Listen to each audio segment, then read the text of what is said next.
Il était une fois un pauvre bûcheron qui vivait avec sa seconde femme et ses deux enfants, Hansel et Gretel, issus d'un premier mariage. La belle-mère n'aimait guère les deux enfants et ne ratait aucune occasion pour les punir et les brimer. Un jour, une sévère famine s'abattit sur le village et le pauvre bûcheron fut incapable de subvenir aux besoins de sa famille. Hansel dit alors à son frère: « Je crois que désormais il n'y aura plus suffisamment à manger pour nous à la maison. » « Ne t'en fais pas, » le consola son frère.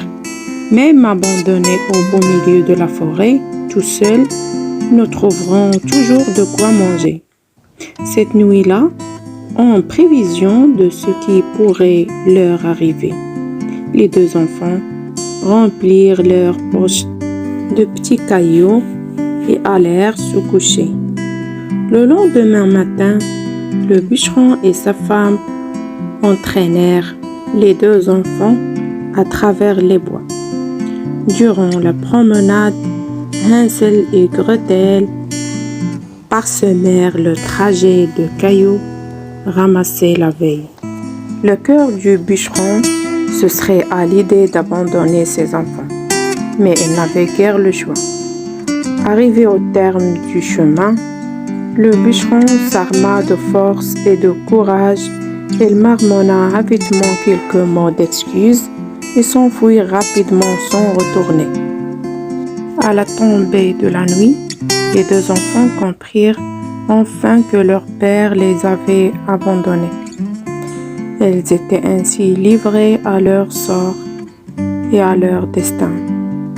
Gretel se mit à pleurer à chaudes larmes. Hansel était aussi terrifié que sa sœur, mais elle tenta de la rassurer. « Ne pleure pas, petite sœur, aie confiance en moi. » Grâce aux petits cailloux parsemés le long du trajet, nous retrouverons le chemin de la maison. Le lendemain, lorsque la marâtre a découvert le retour de Hansel et Gretel, elle s'est mise en colère et a donc décidé de les enfermer dans une petite chambre vide. Le pauvre bûcheron était terrifié de sa femme cruelle, qui la grondait énormément pour avoir désobéi à ses ordres. Les enfants sont restés enfermés longtemps, sans rien à manger, sauf un peu d'eau et quelques morceaux de pain. En bafouillant une bien piètre excuse, le bûcheron à nouveau abandonna ses enfants en pleine forêt. « Ne t'en fais pas, » murmura Hansel à sa sœur pour la réconforter. « Comme la dernière fois, j'ai laissé des indices tout au long du parcours pour nous indiquer le chemin du retour. » Mais à la tombée de la nuit, les deux enfants constatèrent avec stupéfaction que toutes les traces avaient disparu.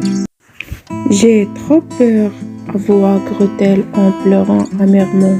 « J'ai faim, j'ai froid et je voudrais rentrer à la maison, » ajouta-t-elle au bout de quelques instants.